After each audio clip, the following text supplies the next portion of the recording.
An Atlanta police officer fired early Sunday following the fatal shooting of a black man, which triggered unrest and new waves of protests in the city. 27-year-old Rayshard Brooks was fatally shot by police at a Wendy's drive-thru after officials said he resisted arrest and then stole an officer's taser. Now, according to the Fulton County Medical Examiner, an autopsy found that Brooks suffered 2 gunshot wounds to his back and he died of organ injuries and blood loss. His death has been listed as a homicide. Now, a lot of people are asking if the interaction between Brooks and the officer should have gone or been handled any differently. Adion Daytil asked former New York Police Department Detective Kirk Burkhalter for some perspective on this. So, Adion, what did you find out from him?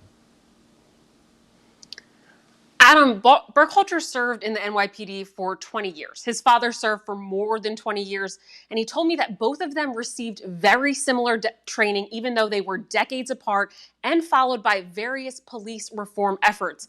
And that's what he says is at the heart of this problem. He believes that education, not just training, is what's needed for police officers to be able to make better and more informed decisions when it comes to using critical force. I just had a few drinks, that's it. How many?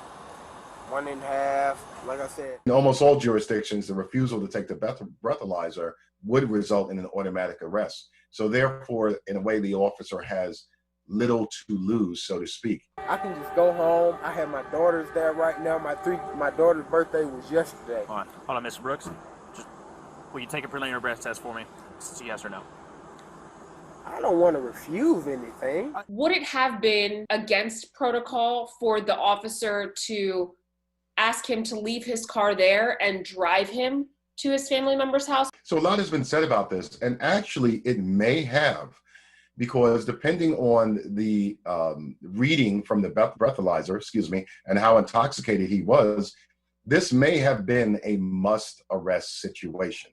So once you administer this breathalyzer in most jurisdictions, that's the point of no return. But before that moment, it is possible that they could have had that option.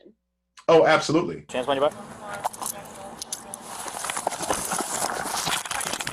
While the interaction between the police officer and Rayshard seemed kosher initially, Rayshard did eventually resist arrest. But should incidents like Rayshard's, where he admitted to being intoxicated and offered up alternatives to getting home, but then did resist arrest, always end in arrest? Burkhalter says it's up to the legislature. The police department actually does not have the power to dictate when they must arrest and when they must not arrest. Generally speaking, that's determined by statute. A source with knowledge of MPD's training procedures and protocols tells us that MPD officers are in the police academy for 6 months. Refreshers on various subjects like CPR, ECD, crime scene, and K9, they vary. But they do have gun certification 2 times a year, and they must complete 24 hours of service training per year. But Burkhalter believes that this type of training is insufficient. Most police academies last about 6 months. I believe they should last about 2 years.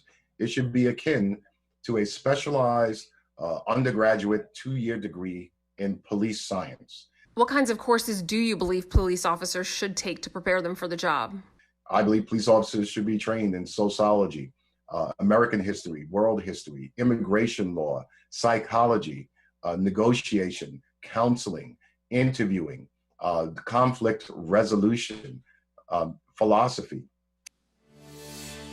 Burkhalter referred to the current police training as 20th century. He says that officers need to be armed with education to be able to enforce the laws into the 21st century. Well, tomorrow we're going to be introducing you to a virtual reality training program for police officers that is certainly 21st century. The training tool is able to be customized so that trainees don't get used to the scenarios, Adam.